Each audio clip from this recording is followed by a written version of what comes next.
Elle servait des verres sous les lustres quand la piste vide l'appela. L'homme au fauteuil rouge leva la main. Les 40 regards se figèrent. Un tango, dit-il, et un mariage devant témoins. Ses doigts trouvèrent la croix, ses pas avancèrent. Les violons tremblaient, 5 silhouettes noires se rapprochaient.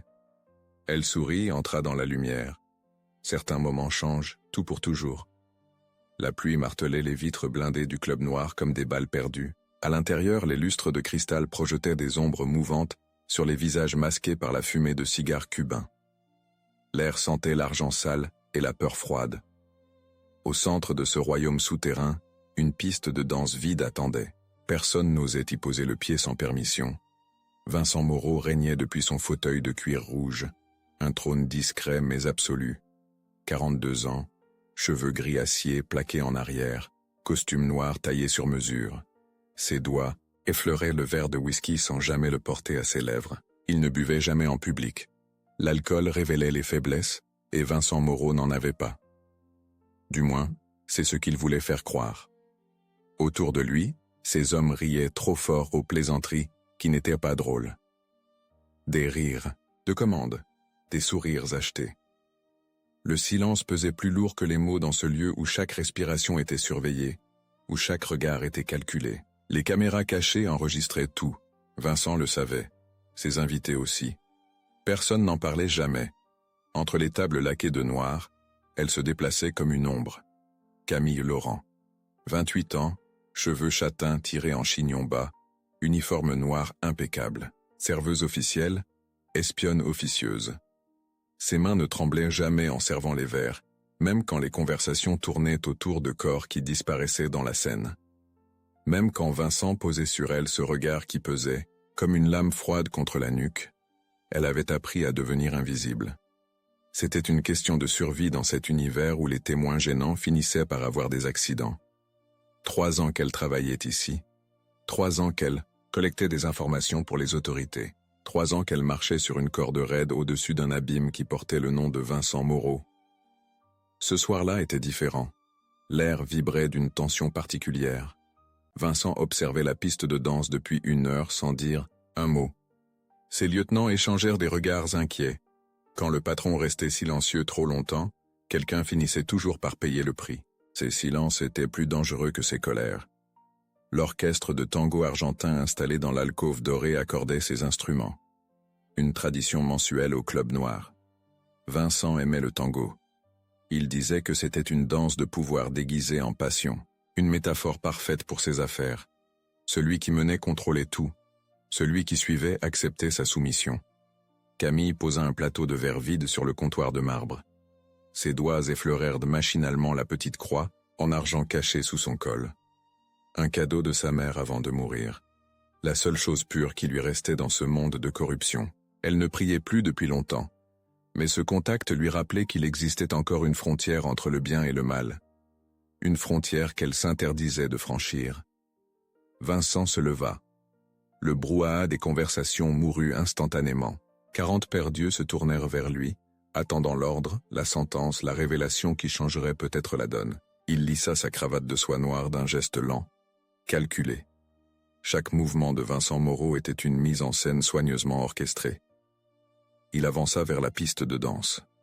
Ses chaussures italiennes claquaient sur le parquet ciré avec la régularité d'un métronome. L'orchestre se tut. Les musiciens savaient reconnaître les moments où même la musique devenait superflue. Vincent s'arrêta au centre de la piste, exactement sous le lustre principal. La lumière dessinait des ombres cruelles sur son visage anguleux. Son regard balaya l'assemblée avant de se fixer sur Camille. Elle sentit son sang se glacer. Dans cette seconde de contact visuel, elle comprit que son invisibilité soigneusement cultivée venait de voler en éclats. Vincent souriait. Ce n'était pas un sourire de bienveillance.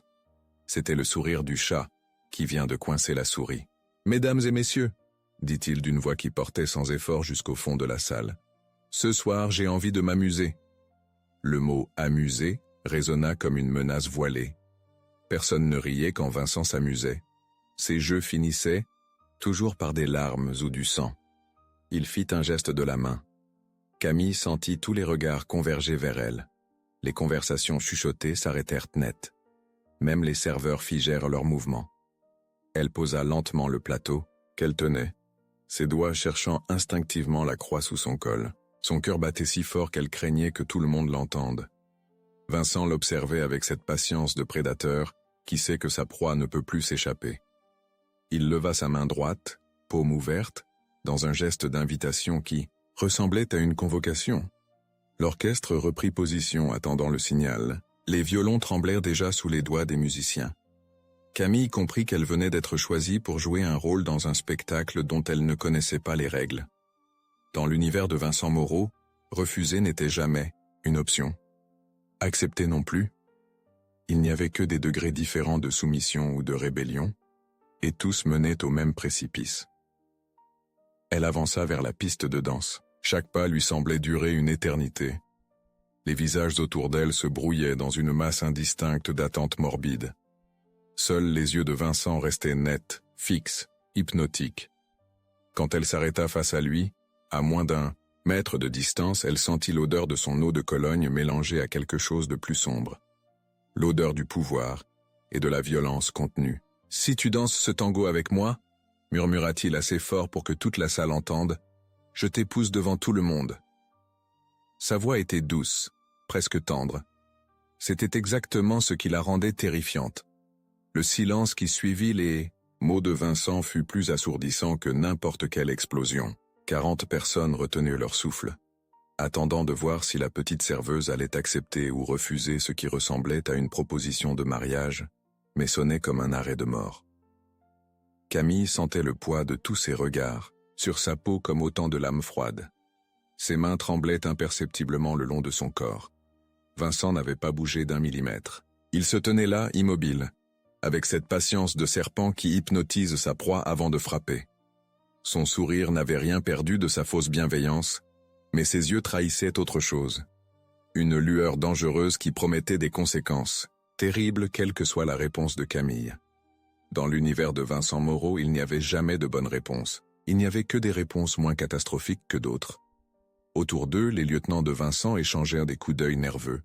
Personne ne comprenait ce jeu, mais tous savaient qu'il y aurait un perdant. Dans cette organisation, il y en avait toujours un. Marcus Dubois, le bras droit de Vincent, tripotait machinalement la crosse de son pistolet sous sa veste. Un tic nerveux qui ne trompait personne. Quand Marcus devenait nerveux, les choses tournaient mal très rapidement. Camille ferma les yeux, une seconde. Dans cette brève obscurité, elle revit le visage de sa mère sur son lit d'hôpital. « Promise-moi de rester pure, ma chérie. Quoi qu'il arrive, garde ton âme intacte. » 15 ans avaient passé depuis cette promesse. 15 ans qu'elle essayait de la tenir dans un monde qui semblait conçu pour la briser. Ce soir, elle sentait que le moment de vérité était arrivé.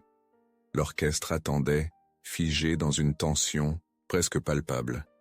Le violoniste principal, un homme âgé aux mains tremblantes, regardait alternativement Vincent et Camille comme s'il assistait à un duel à mort. Dans un sens, c'était exactement ce qui se passait. Un duel où les armes n'étaient la musique, la danse et la volonté de faire de deux personnes qui n'avaient rien à perdre. Où tout un Vincent fit un pas vers elle. Un seul. Juste assez pour envahir son espace personnel sans la toucher. L'odeur de son parfum se mélangea à celle de la peur froide qui suintait des murs du club noir. Il était si proche qu'elle pouvait voir les cicatrices fines sur ses mains, souvenirs de combats qu'il avait gagnés au prix du sang d'autres hommes. « Tu sais » murmura-t-il d'une voix si basse que seule Camille pouvait l'entendre, « j'ai passé 3 ans à t'observer, 3 ans à me demander ce qui se cachait derrière ce masque de perfection. Une petite serveuse qui ne commet jamais d'erreur, qui n'entend jamais les conversations importantes, qui disparaît dans l'ombre comme un fantôme. » Il marqua une pause, savourant l'effet de ses mots. Très professionnel, trop professionnel. Le sang de Camille se glaça. Vincent savait. Peut-être pas tout, mais assez. Assez pour que cette soirée soit son triomphe, soit sa fin. Elle garda le visage impassible, mais ses doigts serrèrent instinctivement la croix sous son col. Un geste si discret que personne ne le remarqua. Personne sauf Vincent. Il sourit plus largement. « Ah, voilà, je viens de voir la première fissure dans ton armure. » Il recula d'un pas, reprenant sa position d'invitation au centre de la piste. Alors, ma chère Camille, que choisis-tu? Danser avec le diable ou révéler tes vrais secrets à tout le monde? L'ultimatum était posé. Camille comprit cruel et jamais eu le choix. Inévitable. Vincent avait orchestré cette scène depuis des mois, peut-être des années. Chaque geste, chaque mot, chaque silence avait été calculé pour l'amener à ce moment précis où elle devrait choisir entre sa mission et sa survie. Elle regarda autour d'elle. Les visages des spectateurs exprimaient un mélange de fascination morbide et de terreur contenue. Ils assistaient à un spectacle qu'ils ne comprenaient pas entièrement, mais dont ils pressentaient la violence sous-jacente. Certains avaient déjà sorti leur téléphone, prêts à filmer ce qui allait se passer. Dans ce milieu, tout pouvait servir de monnaie d'échange ou de preuve compromettante. Marcus Dubois s'était rapproché imperceptiblement. Ses doigts effleuraient maintenant ouvertement la crosse de son arme. Un message clair.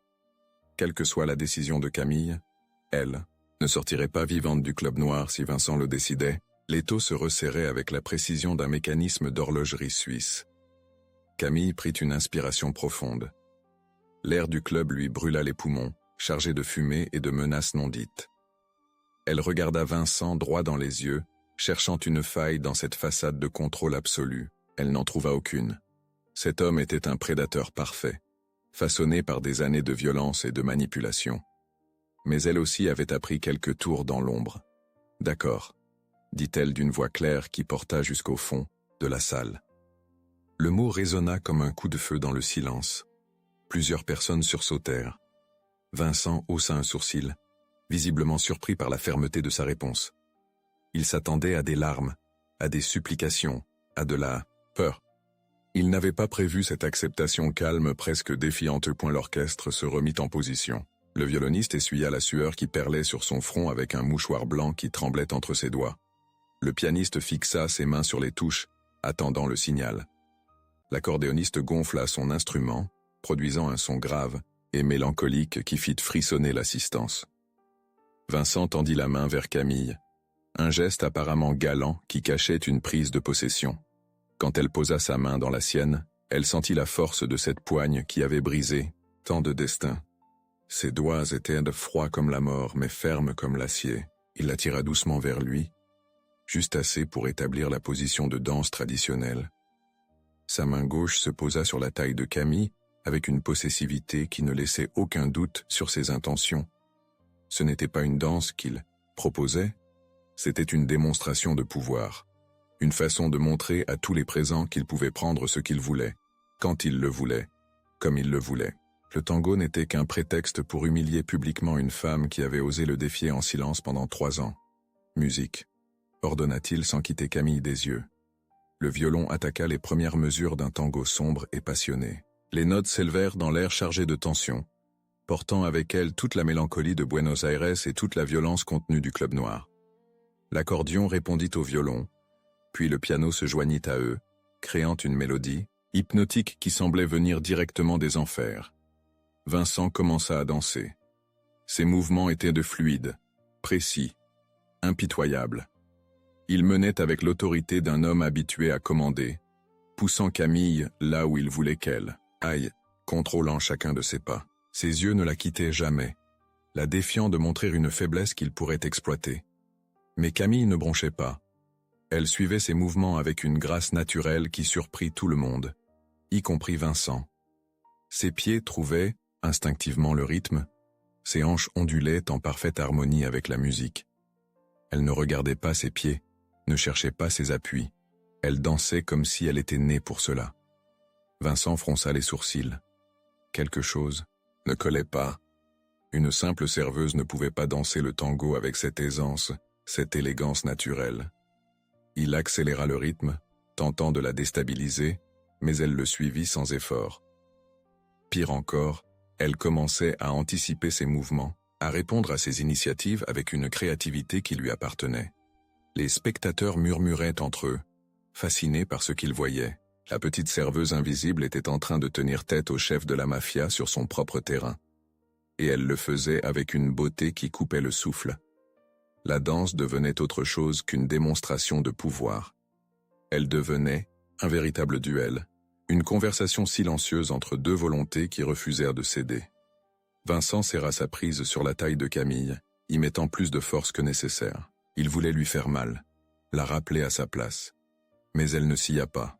Ses yeux restaient fixés sur les siens, calmes, déterminés, porteurs d'un secret qu'il n'arrivait pas à percer. Pour la première fois depuis des années, Vincent, Moreau sentit qu'il n'avait pas le contrôle total de la situation. Le tango s'intensifiait. Chaque note de l'accordéon semblait surgir des profondeurs de l'âme humaine. Chaque coup d'archet du violon découpait l'air comme une lame affûtée. Vincent menait toujours, mais quelque chose avait changé dans la dynamique. Camille ne subissait plus ses mouvements, elle les transformait. Chaque pression de sa main, chaque rotation qu'il imposait, elle les métamorphosait en quelque chose de plus fluide, de plus beau, de plus dangereux. La sueur perlait maintenant sur le front de Vincent. Pas l'effort physique, non. La tension psychologique. Pour la première fois depuis qu'il dirigeait cette organisation, quelqu'un lui résistait sans violence, sans cris, sans larmes. Camille utilisait sa propre arme contre lui, l'élégance. Elle transformait sa tentative d'humiliation en spectacle de grâce pure. Et cela le rendait fou. Les spectateurs ne murmuraient en plus. Ils observaient en silence, hypnotisés par cette bataille silencieuse qui se déroulait sous leurs yeux. Même, Marcus Dubois avait lâché la crosse de son pistolet, trop captivé par ce qu'il voyait pour maintenir sa vigilance habituelle. Une femme tenait tête à Vincent Moreau sur la piste de danse, et elle était en train de gagner.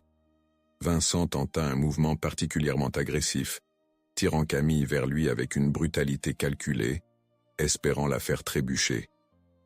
Mais elle absorba l'élan, pivota avec une fluidité parfaite, et se retrouva face à lui dans une pose si dramatique que plusieurs spectateurs retinrent leur souffle. Ses yeux brillaient maintenant d'une lumière nouvelle. Pas de la peur, de la détermination. « Qui es-tu vraiment ?»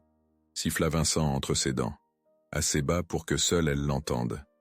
La question portait toute sa frustration, toute son incompréhension face à cette résistance inattendue. Il était habitué à briser les gens. Camille refusait de se briser. Pire, elle semblait puiser de la force dans chaque tentative de domination. Camille ne répondit pas. Elle se contenta de le regarder avec cette sérénité nouvelle qui transformait son visage. La petite serveuse effacée avait disparu. À sa place, se tenait une femme qui connaissait sa valeur, qui acceptait enfin de révéler ce qu'elle avait, caché pendant des années. Vincent comprit qu'il venait de réveiller quelque chose qu'il n'était pas sûr de pouvoir contrôler. L'orchestre attaqua un passage particulièrement intense. L'accordéon gémissait comme une âme en peine. Le violon criait sa douleur vers les lustres de cristal. Le piano martelait des accords qui résonnaient dans la poitrine de chaque spectateur. La musique était devenue le langage de ce duel, exprimant tout ce que les mots ne pouvaient dire. Camille ferma les yeux un instant, se laissant porter par la mélodie. Dans sa mémoire ressurgirent des images enfouies. Sa mère lui apprenant les premiers pas de tango dans le salon de leur petit appartement parisien, ses mains guidant les siennes sur des accords imaginaires. Le tango, ma chérie, c'est l'histoire de deux volontés qui s'affrontent et s'unissent. Il faut de la force pour suivre, autant que pour mener.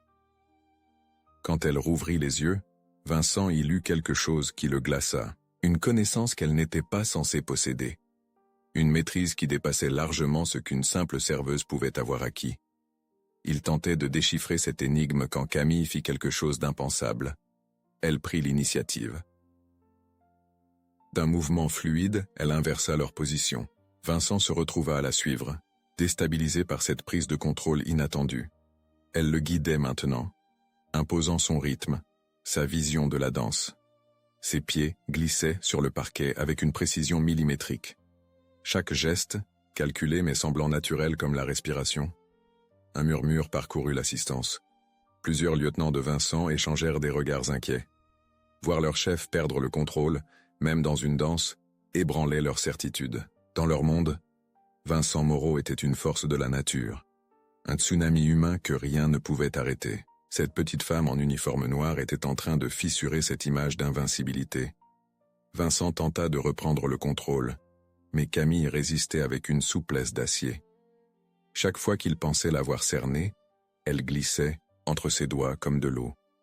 Elle anticipait ses mouvements, répondait à ses tentatives de domination par des variations créatives qui transformaient sa force en beauté. C'était comme regarder un maître d'échecs jouer contre un ordinateur.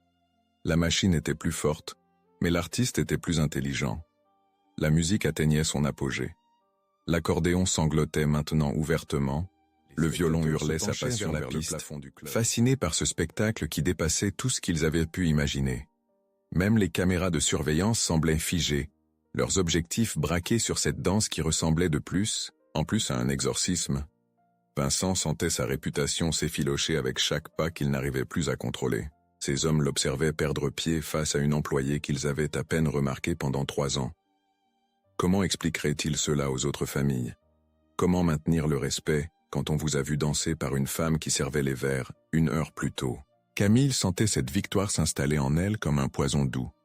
Chaque seconde où elle tenait tête à Vincent était une revanche sur 3 années d'humiliation silencieuse, de peur rentrée, de soumission forcée. Elle puisait, dans la mémoire de sa mère, dans les leçons oubliées de son enfance, dans cette partie d'elle-même qu'elle avait enterrée pour survivre dans ce monde de violence. Un homme au fond de la salle applaudit, un seul claquement de main qui résonna comme un coup de tonnerre dans le silence tendu. D'autres suivirent, hésitant d'abord, puis de plus en plus nourris. L'assistance commençait à comprendre qu'elle assistait à quelque chose d'exceptionnel, la naissance d'une légende ou la chute d'un roi. Vincent entendit ces applaudissements comme autant de gifles. Ils n'étaient pas pour lui. Pour la première fois de sa vie, il était le spectateur de son propre spectacle, et quelqu'un d'autre tenait la vedette. Cette réalisation lui fit l'effet d'un coup de poignard entre les omoplates. Il resserra sa prise sur Camille, y mettant assez de force pour lui faire mal. Mais elle ne s'y a pas. Au contraire, elle utilisa cette violence pour créer un mouvement d'une beauté saisissante, transformant la douleur en art. Vincent comprit alors qu'il venait de commettre une erreur tactique majeure. En l'invitant à danser, il pensait l'humilier. En réalité, il venait de lui offrir la scène dont elle avait besoin pour révéler sa vraie nature. La musique commençait à décroître, annonçant la fin proche de ce duel inouï. Vincent savait qu'il avait perdu quelque chose d'essentiel ce soir. Pas seulement une danse, mais une partie de son aura d'invincibilité. Camille le savait aussi, et dans ses yeux brillait maintenant une lueur nouvelle, l'espoir de la liberté. L'accordéon poussa un dernier soupir mélancolique. Le violon laissa s'éteindre sa dernière note dans l'air saturé de tension. Le piano referma doucement le cercle de cette mélodie qui avait changé 2 destins. Le silence qui suivit fut différent de celui du début. Plus lourd, plus dense, chargé de toutes les révélations qui venèrent de se produire. Si cette histoire vous touche déjà, nous aimerions connaître votre ressenti. Dans quelle situation avez-vous senti qu'il fallait révéler votre vraie force? Racontez-nous en commentaire un moment où vous avez choisi de ne plus vous cacher. Votre témoignage pourrait inspirer quelqu'un d'autre à trouver le courage de briller. Le silence s'étira comme un fil de soie prêt à se rompre. Vincent et Camille se tenaient encore dans la position finale de leur danse, corps rapprochés, respiration mêlée, regard verrouillé dans un combat silencieux qui n'avait plus rien à voir avec le tango. Autour d'eux, 40 personnes retenaient leur souffle, conscientes d'assister à un moment historique dans l'univers fermé du crime organisé parisien. Vincent fut le premier à rompre le contact. Il recula d'1 pas puis de 2. Ses mains retombant le long de son corps comme si elles avaient perdu leur utilité. Son visage ne trahissait rien, mais ceux qui le connaissaient bien pouvaient lire dans ses yeux une confusion qu'il n'avait jamais montrée auparavant. Marcus Dubois s'approcha instinctivement, main posée sur la crosse de son arme, prêt à intervenir si son patron donnait le signal. Camille resta immobile, au centre de la piste. Sa poitrine se soulevait rapidement, trahissant l'effort et l'émotion, mais son regard demeurait fixé sur Vincent avec cette nouvelle assurance qui transformait complètement son apparence. Elle n'était plus la serveuse effacée qui glissait entre les tables comme une ombre. Elle était devenue quelqu'un d'autre, quelqu'un qui existait enfin pleinement. Les applaudissements qui avaient recommencé timidement gagnaient en intensité. Un homme en costume gris se leva de sa chaise, suivi par une femme en robe rouge, puis par d'autres. Bientôt, la moitié de l'assistance était debout, applaudissant cette performance qui dépassait largement le cadre d'une simple danse. Ils applaudissaient un réveil, une résurrection, un miracle silencieux. Vincent observa cette ovation qui ne lui était pas destinée avec un mélange de rage et d'incompréhension. Dans son monde, lui seul avait droit aux applaudissements. Lui seul méritait l'admiration et le respect. Voir tous ses regards tournés vers Camille, avec une admiration qu'il n'avait jamais suscitée, lui donnait envie de détruire quelque chose. N'importe quoi. N'importe qui. Un vieil homme au fond de la salle se leva lentement, s'appuyant sur sa canne d'ébène. Philippe Marchand, 72 ans, ancien danseur professionnel reconverti dans les affaires louches après un accident, qui avait brisé sa carrière. Il avait gardé l'œil exercé et la mémoire infaillible de ceux qui ont consacré leur vie à l'art du mouvement. Il s'avança vers la piste, boitant légèrement, le visage marqué par une émotion profonde. « Cette femme », dit-il d'une voix tremblante qui porta néanmoins jusqu'au fond de la salle, n'a pas appris à danser dans une école de quartier. Tous les regards convergèrent vers lui. Philippe Marchand était respecté dans ce milieu, autant pour son passé artistique que pour ses relations dans les hautes sphères criminelles. Quand il parlait, on l'écoutait. Il s'arrêta à quelques mètres de Camille, l'observant avec l'attention d'un expert qui vient de découvrir un chef-d'œuvre dans un marché aux puces. Ses mouvements, cette technique, cette âme. Je n'ai vu ça qu'une seule fois dans ma vie. Sa voix se brisa légèrement. Chez Isabelle Laurent, la grande Isabelle Laurent. Un murmure parcourut l'assistance. Ce nom disait quelque chose à certains, évoquait des souvenirs flous de galas brillants et de critiques élogieuses dans les journaux d'avant-guerre. Isabelle Laurent, l'étoile des années 40 disparut mystérieusement au sommet de sa gloire. Une légende du tango européen dont on murmurait encore le nom dans les salons feutrés de Montmartre. Camille blêmit. Son secret le plus profond venait d'être révélé par un homme qu'elle croyait être un simple spectateur.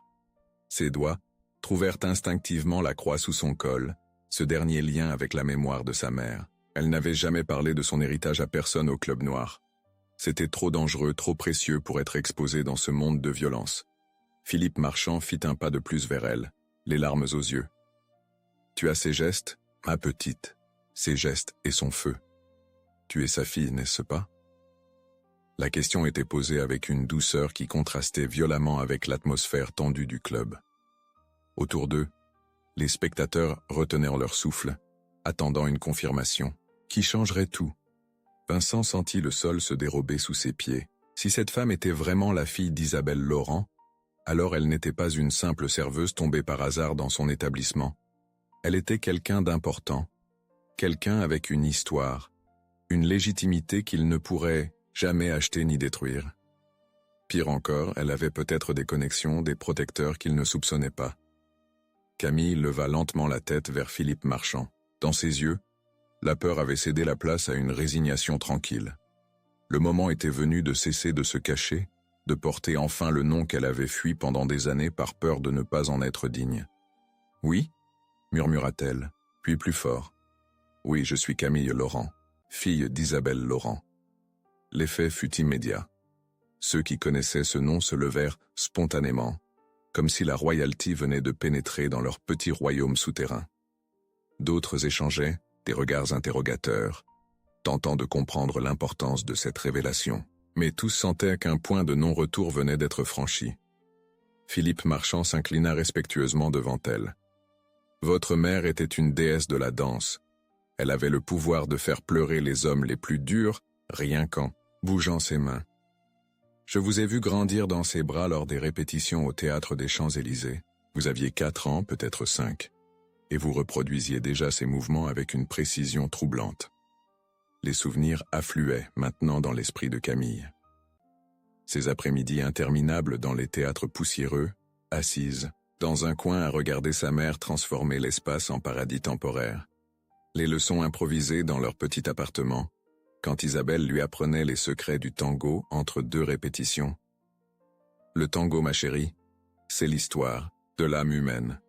Il faut souffrir pour le comprendre, mais aussi espérer pour le transcender. Vincent bouillait intérieurement. Cette révélation transformait complètement la donne. Il ne pouvait plus simplement faire disparaître Camille comme il l'avait prévu. Tuer la fille d'Isabelle Laurent attirerait une attention qu'il ne pouvait pas se permettre. Des questions seraient posées, des enquêtes ouvertes. des protections activées. Il était pris au piège de sa propre mise en scène. Marcus Dubois s'approcha de son patron, parlant si bas que seul Vincent pouvait l'entendre. « Patron, qu'est-ce qu'on fait? Si elle est vraiment qui elle prétend être, on a un problème. Les Laurent ont encore des amis puissants là, ont des connexions partout. » Vincent serra les poings. Pour la première fois depuis des années, il se trouvait dans une situation qu'il ne pouvait pas résoudre par la force ou l'intimidation. Camille venait de révéler un atout qu'il n'avait pas prévu, une protection naturelle qui la mettait temporairement hors de sa portée. Mais Vincent Moreau n'était pas arrivé au sommet de la hiérarchie criminelle en renonçant au premier obstacle. Il fit quelques pas vers Camille, retrouvant progressivement sa prestance habituelle.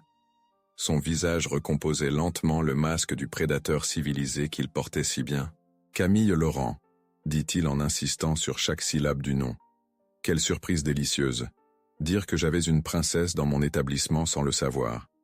Sa voix portait une ironie mordante qui fit frissonner l'assistance. Tout le monde savait que quand Vincent adoptait ce ton doucereux, quelqu'un allait souffrir. Camille le regarda approcher sans broncher, mais sa main serra plus fort la croix sous son col. Elle venait de jouer sa dernière carte. Maintenant, elle ne pouvait plus que subir les conséquences de sa révélation.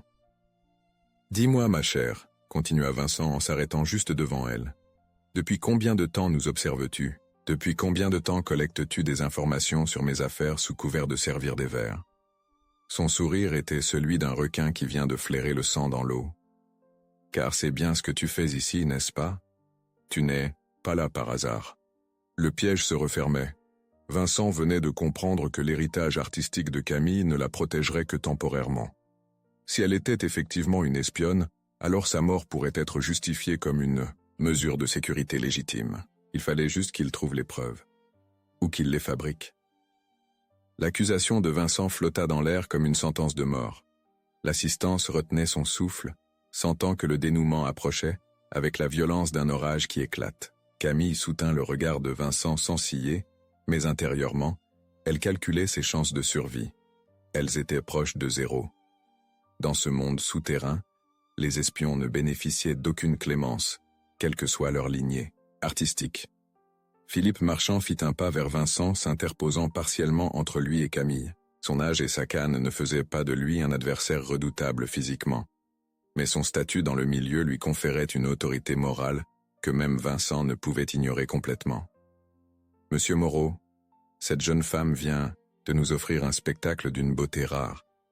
Peut-être devrions-nous savourer ce moment plutôt que de le gâcher par des accusations. » Vincent eut un sourire froid. « Monsieur Marchand, votre sensibilité artistique vous honore, mais elle ne change rien aux réalités de notre métier. Si mademoiselle Laurent travaille vraiment pour nos ennemis, alors sa performance de ce soir n'était qu'une dernière séduction avant la trahison. » Il fit un geste discret de la main. 3 de ses hommes se rapprochèrent imperceptiblement, encerclant la piste de danse. Camille sentit l'étau se resserrer. Elle avait joué toutes ses cartes, révélé tous ses secrets. Il ne lui restait plus qu'une chose. La vérité. Une vérité qui pourrait soit la sauver, soit précipiter sa perte, mais qui au moins aurait le mérite de l'authenticité. Elle respira profondément, puisant une dernière fois dans le souvenir de sa mère pour trouver le courage de parler. « Tu as raison, Vincent, » dit-elle d'une voix claire qui surprit tout le monde par sa fermeté.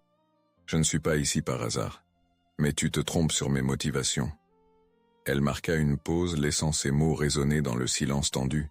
« Je ne travaille pas pour tes ennemis, je travaille pour quelqu'un de bien plus dangereux. » Un frisson parcourut l'assistance. Vincent fronça les sourcils, déstabilisé par cette réponse inattendue. Il s'attendait à des dénégations, à des larmes, à des supplications. Pas à cette affirmation tranquille qui semblait promettre des révélations encore plus troublantes. « Et pour qui travailles-tu donc ?» demanda-t-il avec une méfiance croissante. Autour d'eux, ces hommes resserraient discrètement leur formation, prêts à intervenir au moindre signal. Marcus Dubois avait sorti son téléphone probablement pour appeler des renforts. Dans ce milieu, on ne prenait jamais de risques inutiles. Camille sourit pour la première fois de la soirée. Un sourire triste mais libérateur. Celui de quelqu'un qui s'apprête enfin à déposer un fardeau trop lourd. « Pour ma conscience, Vincent. Pour la mémoire de ma mère. » Pour tous ceux que ton organisation a brisés au fil des années. Sa voix gagnait en assurance à chaque mot. Je ne suis pas une espionne professionnelle. Je suis juste une fille qui a décidé de venger sa famille. L'effet fut saisissant. Plusieurs spectateurs échangèrent des regards inquiets. Une vengeance personnelle était souvent plus dangereuse qu'une mission officielle. Les vengeurs n'avaient rien à perdre et tout à prouver. Ils étaient imprévisibles, donc mortels. Vincent sentit un frisson glacé remonter le long de sa colonne vertébrale. Ta famille? Qu'est-ce que ma famille ça fait à ta famille? Mais, même en posant la question, il commençait à comprendre. Les dates, les coïncidences, l'acharnement de cette femme à rester dans son entourage malgré les risques. Tout prenait soudain un sens terrible.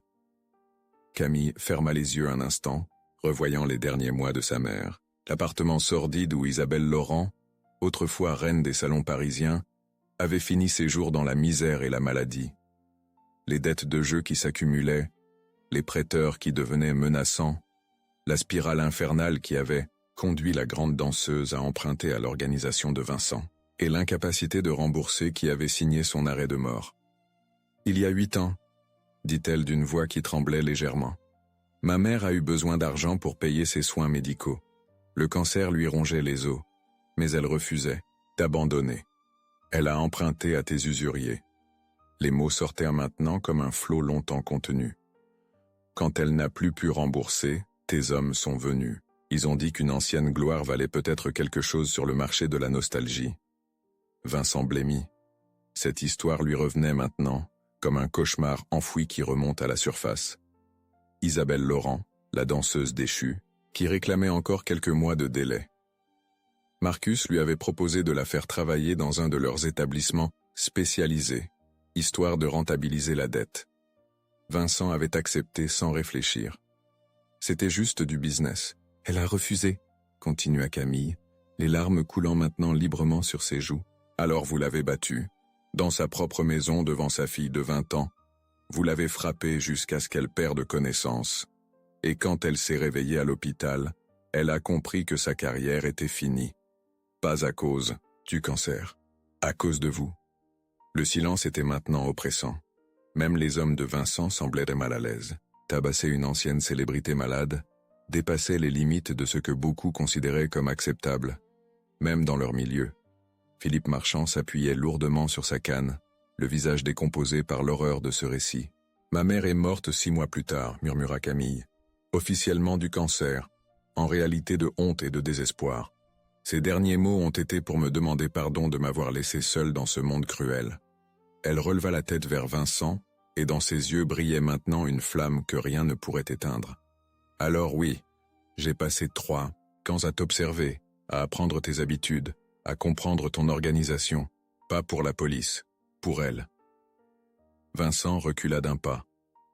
Pour la première fois depuis des années, il ressentait quelque chose qui ressemblait à de la culpabilité. Isabelle Laurent n'était qu'un nom dans un dossier, une dette parmi des centaines d'autres.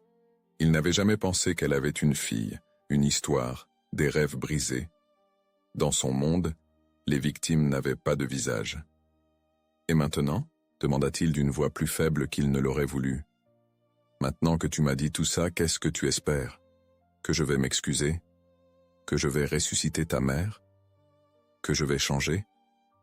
Camille sourit à travers ses larmes. « Maintenant, Vincent, tu vas faire exactement ce que tu veux faire. Mais tu le feras en sachant qui était vraiment Isabelle Laurent. En sachant que sa fille t'a regardé dans les yeux et t'a dit la vérité. En sachant que quelque part dans ce monde, il y a encore des gens qui croient que l'art et la beauté valent plus que l'argent et le pouvoir. » Elle fit un pas vers lui et Vincent eut le réflexe stupide de reculer.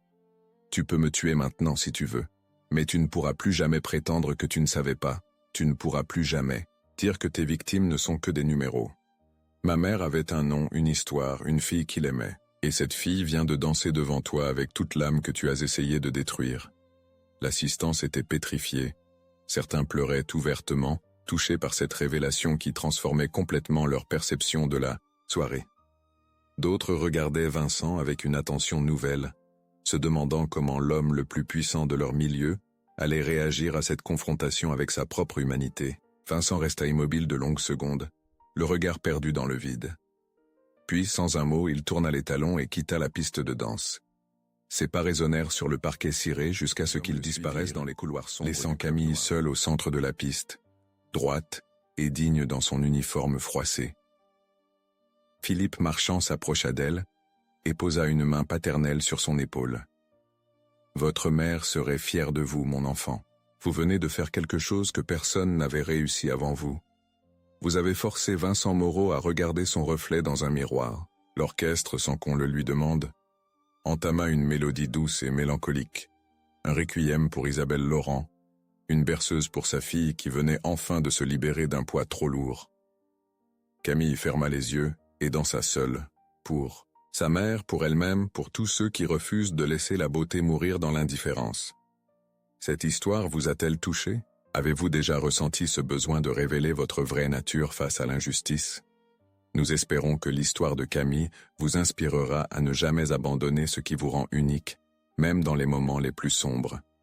Abonnez-vous à notre chaîne pour découvrir d'autres récits qui explorent la force cachée de l'âme humaine. Et dites-nous, pensez-vous que la confrontation avec la vérité peut vraiment changer quelqu'un comme Vincent, ou certaines blessures sont-elles définitives?